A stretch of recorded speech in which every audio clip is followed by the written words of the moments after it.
Well, hello, everybody, and welcome back to the All Saints podcast. I'm delighted to have with me here a very special guest, first-time guest on the podcast, Dr. Charles Wolford.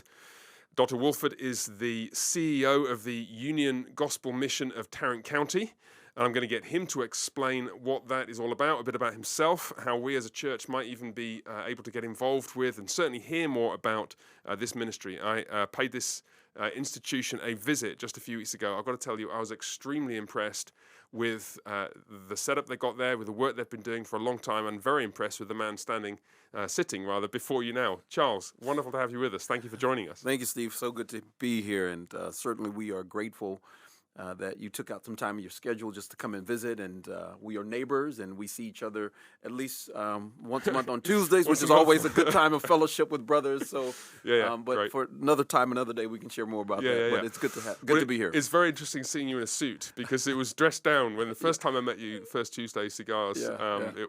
I should note for the record, just for my wife's sake as well, I don't really partake of the cigars, but I like a whiskey occasionally. Anyway, we digress. Here we are. We share like interests, Steve. We share an interest in that and the psalm singing. Exactly. We like. But we need to hear, Charles, we need to hear about the Union Gospel Mission of Tarrant County. What that and what can we hear about it or help us to understand what it is that you're doing and the shape of your ministry? Well, thank you, Steve. One of the great things that we'd love to share about what's happening around our community is Union Gospel Missions are all around the world. Mm-hmm. We here in Tarrant County have Union Gospel Mission of Tarrant County, and specifically we are tasked to serve those who are unsheltered. Mm-hmm. Union Gospel Mission here of Tarrant County has been around since 1888. It's the longest freestanding shelter ministry in Tarrant County. Mm. We sit on about a 10-acre campus, and our priority really camps itself in two areas, specifically as it relates to the unsheltered. But our goal is really to work with individuals to disciple them, to share with them the love of Jesus Christ from the time that they get connected with us. So it's relationship building. So the cornerstone of Union Gospel Mission and our work in ministry is discipleship. Then second, as we build relationships with individuals, it is our task then to ensure that as we build relationships with them, we alleviate poverty, because most of our unsheltered or who are in some housing crises find themselves needing to work at different levels. And so we have various levels to be able to work through. Okay, and you mentioned the site you've got, the 12-acre site, downtown Fort Worth. One of the things that really struck me when I went there, what a blessing that is. I don't know what I'd expected to find. Okay. My impression, which comes from limited but some experience before of night shelter type places, or places that are trying to reach out to people who are homeless or struggling with serious social problems and so on, is that they're kind of crammed into inadequate space. They don't have the resources they need to do the job they're trying to do. I looked at the site you've got there, and the Lord has blessed you with some significant infrastructure. Sure. It looked like such a blessing. Yeah. Tell me a little bit about the history and what kind of stuff you have actually on the ground there in Fort Worth. Sure. On this campus, and I use the word campus intentionally because it's kind of built like a college campus, as it would be. And the design and its concept, Don Schisler, who is the president and CEO emeritus, have been at UGM for 30 years. And so we are in succession planning with him. He is in CEO emeritus status, and we're grateful for his legacy and his ministry. But they've built this ministry around the love of Christ. So what you are able to encounter when you come in is what is our Cox building. And that Cox building is designed really to take families that are in transition. So we have transitional living there. Mm-hmm. And on that campus, that facility, we can have up to about 27 rooms and families who come into there. They can be connected families. So really try to serve them there. Second, we have the Scott Walker building. And Scott Walker, that building is designed in that campus facility. It's for women and children. And we also provide services for men who are parenting as well, which is unlike most facilities. And in that space, It's really designed to do programming, but housing them there. And we have a men's facility, which is the Neely building, and that's where our men will reside. So total campus wide, our bed capacity is right around 478 beds Oh, wow. that we do for both guests and also residents. And for clarification, guests are any outside family members or neighbors who may come for an overnight stay. Our residents actually live with us. We have a 30-day program when they come in, get them connected, see if they are ready to be a part of a program and to be served, and they can stay with us up to 2 years if necessary in some of our program models there. Also, what you're able to experience on our campus, we manage some supportive housing, some apartments. We have 106 apartments. We own those 2 apartment complexes on the corner there. Also across the street, we have a partnership with MHMR.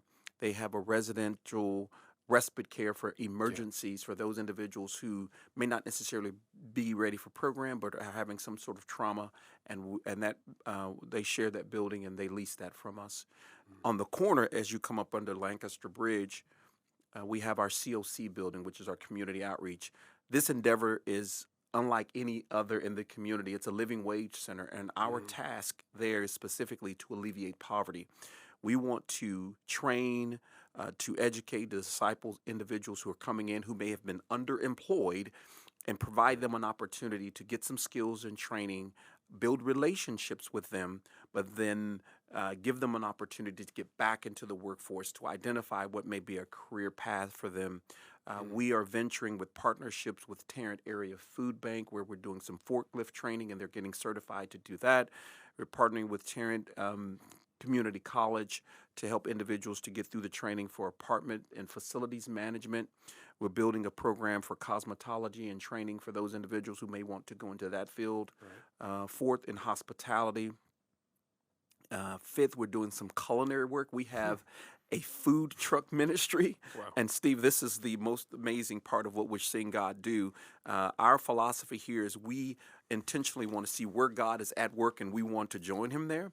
And so we have this food truck that we've launched, and it really is an outreach. And so that's one of the opportunities for volunteering and connecting, that we can have ministries to support those endeavors, but it's going to go around and be a part of church ministries. We've gone to schools, to elementary schools, and served teachers, but it's a great ministry there. But we also are building a cabinet making business, and so it's a social enterprise model for us. And that allows us to get individuals some trainings on the front end and then work them through what may be a career path. We also serve neighbors who come in, may need clothing. So what you saw is that big warehouse. It's almost like a thrift store, as it would be inside that warehouse, where we will make sure individuals, they need basic needs, their clothing and shoes. But we, on a month-to-month basis, may move about 30 families out into their own apartments or their own residence. That's our goal for permanency. And so what you saw is the furnishings there. So individuals from our community will donate furniture, so that we then can in turn help an individual who's moving into their own place. That when they get there, they can furnish it there. So that's just a little bit of a snapshot of what we do. Yes. So, but God has been tremendously blessing UGM for over 136 years. Let me say this to the Fort Worth and the Tarrant County community. Tarrant County and Fort Worth is unlike any community that I've ever had a chance to work in. The benevolence and the graciousness that you find in the heart for individuals who are volunteering every day, who serve meals, who come in, do chapel. Thank you for coming and doing chapel. I took copious notes from your sermon.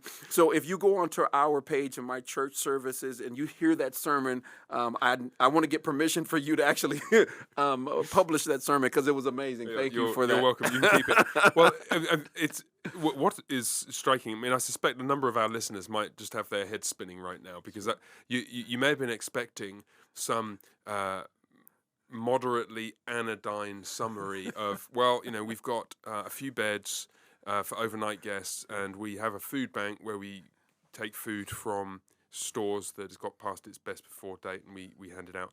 What you have is something that by God's grace has expanded significantly beyond that. And it strikes me that indicates something about the nature of the problems that you're dealing with.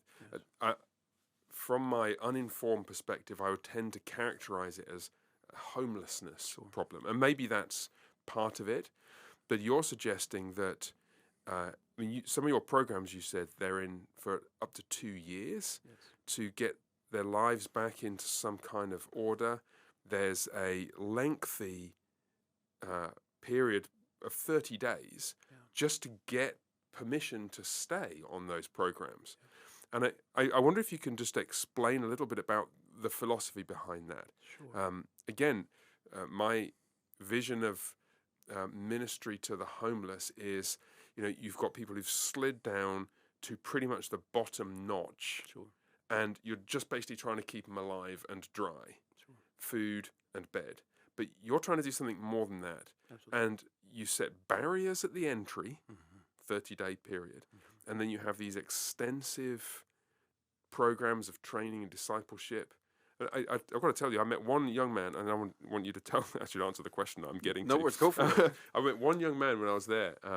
Rogers Meredith, your chaplain, was showing me around. I met this one guy, and he was about 27 days through his 30-day period of the trial period. And he said, I'm hoping I'm going to make it.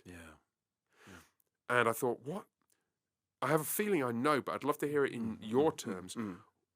What lies behind the extensive period of discipleship and mentoring and training and retraining, and the barriers that people have got to get past in order to get access to that? Yeah. Great question. So what we find, and I will give the short version as best as I can, we use these catchphrases when life is lifing with individuals. They come to us at various levels. And so what I hope to convey is that, and help share with our neighbors, getting away from the terminology of homeless, and we really are addressing what we consider to be housing crises in our community and in our nation. When you have over 675,000 individuals who are confronted with not having a shelter tonight, we have a housing crisis in America. That housing crisis certainly is associated with so many other variables as we look at some of the social narratives that we see. Some of it is due to substance abuse. Some of it is due to mental health. When you have both of those co-occurring disorders, now you have a recipe for someone who may not be able to sustain their housing.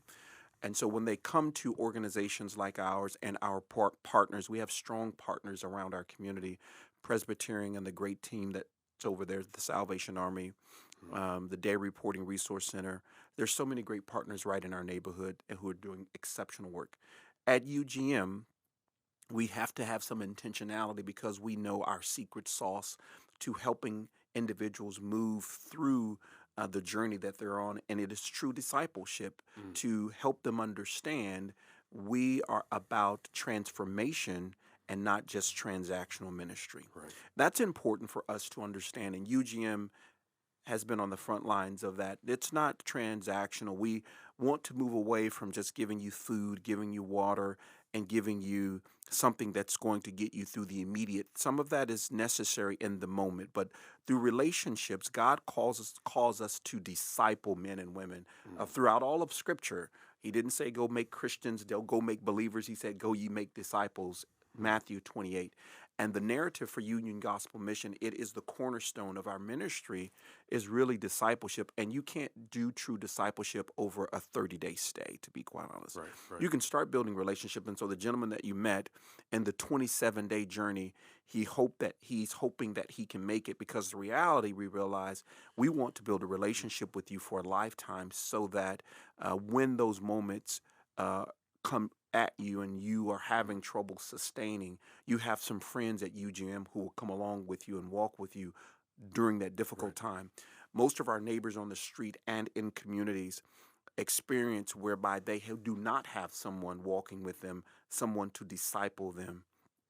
The book that so many people have read, that's part of our journey, The Same Kind of Difference as Me. When you read that story about Ron Hall and Denver Moore, it's about a discipling relationship. So that's a plug. Go read the book, The Same Kind of Difference as Me. I would recommend the book. The movie is good, but the book is better. There's the same kind of difference as me that happens every day at UGM. one of the things that you may have experienced as well, Steve, while you're there, is it's it's it's a miracle to see not just individuals coming through the program, but we hire them. And what you see around our staffing structure Mm, is many of our neighbors who've come lived at UGM, right. who got through the program, but now they work with us. And Yeah. it's that discipleship model that is true. It's the fiber that holds all of the things together. So I love that. it's not just providing them a bed. It's not just providing them a meal. It's providing them an opportunity to build relationships with individuals that it will be a long-term journey with these, because that's what we all need. Right. Right. Right. And so I employ people that when we are seeing our neighbors on the street and they're on the corner panhandling, we want to encourage individuals, think about discipling. Right. What can I do to disciple this man or woman, and who or who's doing that? And so the secret sauce for Union Gospel Mission is getting them in the door, building the relationship with you. The food Mm. is that carrot that's dangling Yeah. out there This to brings get me. them to share the gospel of Jesus Christ. Right. Because you don't hear the gospel and you haven't eaten in 3 days. You don't Right. hear the gospel and I've slept under a bridge for the last 7 days, or I've been in my car and Yeah. I don't have Yeah. those resources. So we want to feed you. And the thing that is great about Union Gospel Mission, when you come and eat with us, we feed food that's good for the soul. And so Mm. that's not scraps. It's soul feeding physically, but soul feeding spiritually as Yeah. well.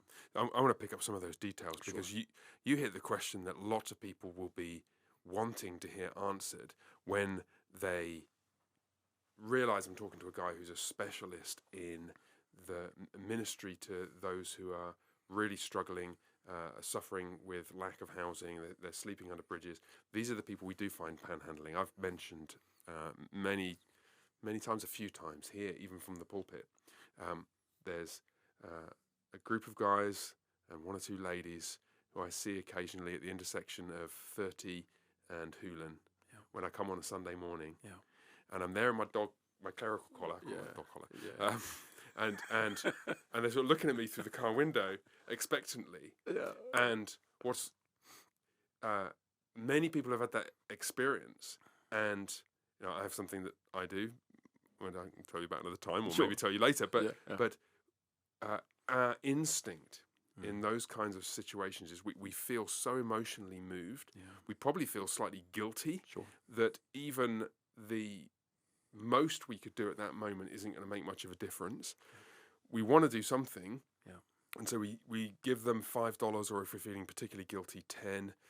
They say thank you, and because that's probably the most they had all day. Yeah. And then we kind of drive away, and it's like, okay, so that's like 2/3 of a McDonald's meal I just bought that guy. How does that help him or her? And so give me your reaction to that, Yeah. and be as blunt as you like about whether that is the right way to do things, and explain if it's not the right way to do things. Explain why. Yeah. Help us to understand. Sure. I thank you for that question. And certainly those of us who are practitioners would want to encourage, this is passion work in the Yeah. sense of I feel that tension that's oftentimes within us where we are in our car and they catch us glazing at them, and we're trying to look forward, but they catch our eye, and so Yeah. that guilt and we want to be as compassionate as we can, and that's real. And again, I know the real reality of that, and certainly I want individuals to trust the Lord in those moments and feel what God is calling them to do. But we also encourage from a very practical standpoint, and as practitioners, to say, hey, encourage them. There are ministries around this community that's doing this work. We have to educate our neighbors who will pull up to UGM in our driveway and want to hand out food to individuals who are in our line. We say, don't do that. Come along with us. Come serve with us inside so that we can show you how this practically works. Because again, the goal here is discipleship. When you give a man a fish for one day, he can eat for that day. But when you can teach him how to fish, he will be able to eat for a lifetime. And so that's the thing that we have to keep in mind of the ministry of Jesus Christ. It's really about being able to share with individuals long term. So I encourage individuals to point those neighbors to those services and the individuals who are doing the work, Right. and share with them opportunities to come into ministry, because this is the reality. So many of our neighbors on the streets, they are program adverse, Right. for all the reasons that you may think of. Some of them it's because of fear. Some of them may have gone to a facility and they were injured, they were harmed there, and I get it. They may have bad experiences. Some of them, because of their mental health condition, they may not feel comfortable around crowds, and we get that. Some of them, because of their current substance abuse cycle, they know that they're not at a place that a program would Right. even take them, They would because take them on drugs. Right. the detoxing of that is horrific to see someone going through that, and that's a reality. We realize that. But if we're going to be intentional and make a long-term impact on the individuals to eliminate this issue of them staying on the streets, we have to stop providing those services on the streets. Right. You Trust the can't- practitioners to do that. And I employ our neighbors to point them to the practitioners who are doing the work, to get them into the facilities. And I would submit to you that if we all are collectively doing that, we can see a greater impact, because the reality is, this is what I use as a narrative to our team members, that some of our neighbors are like the wayward teenager who wants to do any and everything that they want to do, but they want to tell you that they don't want to be compliant in your house, but they still want you to feed them and shelter them. Right. They do not want to submit to the responsibilities of being compliant to all the things that you're expecting them to do. So when you see that neighbor, they may be that tantruming teenager who does not want to be compliant to your rules, but you keep feeding that beast because you keep, giving them the things that they want without any accountability to the services that they really need. Right. See, what's fascinating about that is that it tracks onto elements of pastoral ministry. Yeah. And I've talked about this. This won't be a surprise, but it may be a reframing of the issue for people at All Saints. An example would be something like this. I'd be talking at a men's discipleship breakfast. We got a great crowd of guys, and we regularly get 60, 70, 80 guys, mostly people at All Saints. Sometimes people bring their friends as well. We come out on a Saturday morning 4 times a year, have some breakfast, some fellowship, and I'll give a talk. And one of the things I've started to do increasingly is to try and identify specific issues which I'm inviting the men to actively seek pastoral input and help in if they need that input. So let's take an example. This isn't by any means the only thing I've talked about, but I've talked about pornography usage. And I'll say, there's nothing I can do for you unless you really want to change. That's right. But if you really want to change, there's a lot that can be done. With somebody who's determined to deal with sin and to grow in maturity, really the sky's the limit. But if somebody lacks that fundamental motivation, the heartfelt desire to change, really, my former fellow pastor here at All Saints, Pastor Neil, who's now down in Granbury, used to say, when he still says it down in Granbury, you can't push a rope. Right? You can't make somebody want to change if they don't want to change. So I will actually, in effect, require people to make that first step of contacting me as a kind of internal triage for them. And if somebody reaches out to me, then I know that they're serious, because hey, they emailed their pastor. That's right. And it's not a kind of trick, it's not a test. In effect, really what I'm saying is, firstly, do you have a problem, let's say, with this particular issue? If you don't, great, God be praised. As you were, have a great day. If you do, just acknowledging that you have a problem that's so deep-seated isn't going to be enough. Actually, it's going to take a huge amount of grit and determination and commitment. And one way to make sure that somebody is ready to do that is to say, listen, just give me a call. And when they do, this is the thing that really strikes me about I can't remember whether you used the phrase, but I wrote it down here just as you were talking, your conviction that the gospel transforms people. You said something like, Jesus told us to make disciples, not make converts. That's right. And again, I've said from the pulpit here that becoming a Christian is not the end. No. That's the beginning. That's right. Jesus goes out to find the lost sheep, brings them back in the fold, but then the other illustrations start taking over of the small plant growing to maturity. That's right. And That's right. One way of framing this, maybe, is simply to say the people that you're trying to help are exactly the same kind of people that I'm trying to help. That's right. It's just that the people I'm trying to help have homes Yeah. and jobs Yeah. and stable families and so on and so forth. Yeah. But they're made of the same stuff. Yeah.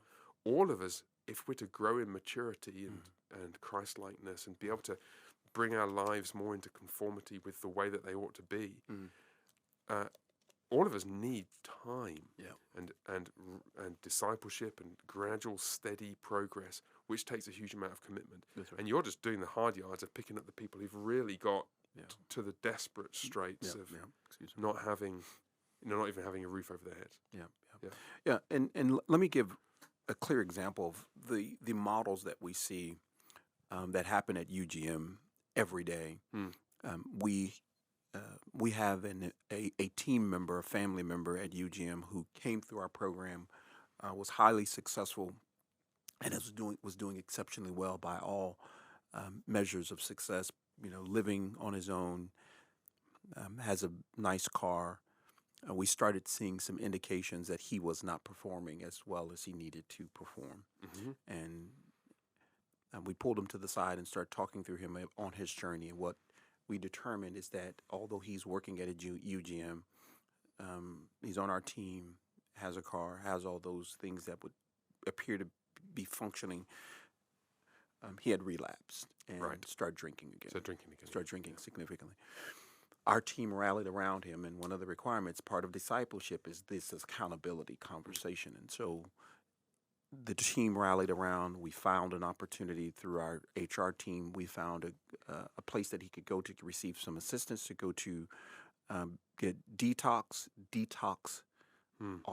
Almost killed him, because the reality was he had been drinking so much every day. When he went into the detox facility, he crashed and had a minor stroke. The withdrawal is serious. Yeah, the withdrawal is very serious. And that's the reality that we see with our neighbors. Some of them can't deal with the detox process because it really feels like they're dying. I want people to embrace that and feel that when we work with our neighbors who have severe, significant substance abuse. Just telling people to just say no and to quit it's not that easy. Yeah, no, it's not. Part of discipleship with those individuals who are having significant substance abuse, they need a family, a group of people cheering for them, checking on them, celebrating with them during the whole time. That's discipleship, because just taking them off the street and say stop using, that's the world I don't know that exists, having done this for as long as I've done. It just doesn't exist. The discipleship, that's what Jesus Christ does. When we're bucking and kicking and trying to resist this transformation that's happening, this gentleman went into the hospital, had to go into the hospital. It's the safest place for him as he was detoxing. When we went and saw him, cognitively he was not able to talk. They were strapping him to the bed because he was convulsing so much he was falling onto the bed.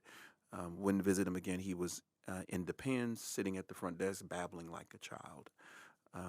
They were preparing to send him to a nursing facility that would do some long-term care, because we thought this guy was not going to return to work. And we started working with our team to figure out what we can do to provide services for him long-term, how we can be a family to him. One of our other team members, as we were discipling and working with him, went back a week later. He was in the gym playing basketball. Wow. Steve. That's unreal. The miracle of this just makes no sense to any of us.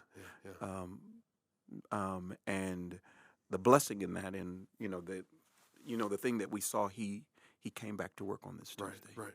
So what you're seeing, it's crazy. You're seeing this combination of miraculous, God-given transformation alongside and within the context of a very clearly thought out, theologically informed structure for helping people to change by the grace of God. I, just as you spoke then, those of you who've heard me speak about John Frame's perspectives, and you may come across John Frame, theologian and ethicist. The way you put it is exactly how he would put it. So it's not enough just to tell people normative. No. They need structure. That's right. So that they can, and the characterization I've given here in the past is structure helps us to form new habits, which creates renewed character. That's right. So that's the situational perspective. That's our environment and daily rhythms of our life. So normative, these are the rules, what you've got to do. Here's a structure that helps you do it. And then you said family and a group of people. It's the existential, relational element. And all those three are needed. And what's so wonderful about this ministry is that it's got such a coherent, clearly thought through framework for dealing with these people who've got some serious struggles. And it's in that context of working hard with a clearly defined mission that you're seeing this miraculous transformations in people's lives. It's wonderful, really. And let me encourage it. You see the aggregate under the bridges and lots of people in these groupings, and you say it seems as if it's overwhelming when people come down and they see so many people on the street and in these encampments. It's one person at a time, to be quite honest, and that's what I want to encourage in everyone. Is some individuals may not want to get involved because they think that it's overwhelming and it's too much. Well, the opportunity is to connect with one person, to do life with one individual. That's what I am grateful that God, He's thought enough of me, that someone thought enough of me to walk with me and didn't throw me away. And that's the good news of the gospel is when Jesus walks with us and he's building these tribes of individuals who come around us and say, hey, I'm going to walk with you, and I'm going to be with you through the highs and lows. And this is what I see and believe at UGM. We live missionally in our organization. Some individuals want to get connected because they want the photo op, they want the magnet, they want the pat on the back. Missionally is that we are doing this long term, and this is a long term ministry. Missional living is about being involved and saying, hey, I want to be committed and I want to work through this. That's when we will see transformation. For some reason, we see that there is a lack of endurance in that space.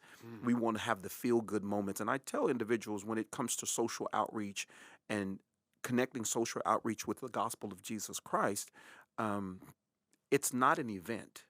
It is an experience. And what we want to do is move individuals from the ministry models in church, in social organizations, is get away from being event driven to being experience driven. The event driven, we can do that by having these events and festivals that are feel good. It has to push us to now engage deeper and wider to say, I'm moving from the event to be experience driven. That's discipling and walking with someone doing life. So I encourage all of our neighbors to move away from just having the feel good events to make us feel good, to be in the experience and to have lived experiences, because that's what transformation takes place. So I think I want to tee you up to give us a summary of how we as individuals within the church here at All Saints could get involved. You've already heard, let me try and reframe, tell me if I got this right. What you'd encourage us to do if we meet a man or a woman who's on the streets, who's asking for money, we can say, listen, my friend, I can introduce you to some people who can do far, far more good for you than I could ever do for you. It's Union Gospel Mission of Tarrant County. Of Tarrant County. That's right. It's down in Lancaster. Yes. Right. Honestly, it's interesting talking to some of these folks who are living on the streets and sleeping under bridges and so on. Many of them know where all the shelters are. Oh, absolutely, right? They do. And I've had conversations with people who've come to the church door here who've said, "Oh, I can't go to such and such a place. I went there and they turned me away." I said, they wouldn't turn you away. They would ask you some difficult questions, which you didn't want to answer. That's right. That's right. Which means you're not ready really to be helped yet. That's right. But if you're ready to be helped, if you're ready to get serious, then these are people who love Jesus. I'm not going to give you $5 because I want you to go there now. Yeah. They'll feed you. That's right. They'll look after you in a way that I can't. So that's what we're blessed. We're living in this city, 12th largest in the nation now and growing fast, going up the charts. That's right. We have within our city limits, right in the heart of the city, this ministry, Union Gospel Mission on Lancaster, to send people to when they get in that desperate straits. But that's the danger, isn't it? We just send people. Thank the Lord for Charles Wolford and his team of volunteers who just magically appeared out of nowhere. Maybe there's more that we could do than that. So let's imagine there's somebody who's felt excited about this, convicted about it, or has some time that they could consider investing in this ministry, would like to find out more. Okay, what should they? Well, first up, what kinds of things could they get involved in? Sure. Give us a kind of a sketch of what your volunteers do, Sure. so people can think, could I match any of those openings? And then tell us how they could get involved if they wanted to. Sure. First, I would direct them to our webpage, ugm-tc.org. On that webpage, you would link yourself to our visitor and guest page where you can click on to become a volunteer, complete that volunteer application. Our volunteer coordinator, Dana, would be more than happy to walk you through. We'll have a volunteer orientation where we will see the opportunities that are available, where your interests may be, and there are a plethora of opportunities for individuals to get connected. We have 32 chapel services a week. Let me repeat that. There's 32 chapel services a week. Right. In a week. And there are many opportunities to come and share the gospel. You do not have to be a pastor or a priest to come and share the gospel. Father Rogers Meredith, who you met, that our chapel leaders give you some bumper rails as far as how you can do that. So that's one serving opportunity. He told me I could only preach for 2 hours. I was disgusted. I didn't know what to do. We can't wait till you come back. I need another sermon series here for you. So that's one opportunity, just to come and share. But even if not ministering from a pulpiteering and preaching, but musically, if you want to come and bring a choir or a team to just share and to accompany the chapel service, that's one way to do that. We also have opportunities to serve our youth. We have families with children there, and so in our enrichment center that we're growing and building that out, that's an opportunity to volunteer if you have an affinity to work with the children. That's through our child enrichment center. We serve on a weekly basis over 1,500 meals, just family members coming in to eat. So that's breakfast, lunch, and dinner. That's outside guests as well as inside guests that come in and would need a meal. And so serving in the kitchen, that's a way to connect and build relationships, to be quite honest, over a meal. And you see life happening with them, and you begin to develop relationships with men and women who want to get connected. So that's one way to volunteer, being able to serve. And then certainly in other ways in which being able to connect inside doing program activities, we have an Alpha discipleship group. Right. And so Alpha is our discipleship model at UGM, being a part of that Alpha discipling model to come in and share. I want to be a part of a Bible study. One group in your congregation, if it's a small group or what have you, would want to say, hey, we want to do a Bible study. We would connect with Father Meredith and just say, hey, let's get connected. Being over in serving in the warehouse, folding clothes and helping us put out items for our neighbors. We give away on a monthly basis about 3,000 articles of clothing. So anybody who's needing a pair of pants, shoes, can come up, receive a voucher, and we would serve them. So we oftentimes need neighbors to help do that. So go to ugm-tc.org. Click on that page to become a volunteer, and we would find ways to plug them in. It strikes me as I was listening to you describing the things that are needed. It's like all the things that are done in a family. Yeah, very much so. It's the practical stuff. Yeah, it's the cooking food. It's building relationships. It's with the young people. Yeah. It's meeting practical needs. Yeah. Surrogate family for people who've fallen on hard times or have all those kinds of struggles. It has been wonderful to have you with us. Thank you for coming in. Thank you, Steve. You've heard it here. Dr. Charles Wolford of the Union Gospel Mission in Tarrant County. Thank you for joining us on the podcast. God bless you. And thank you all for tuning in. The Lord bless you, and bye for now. God bless you.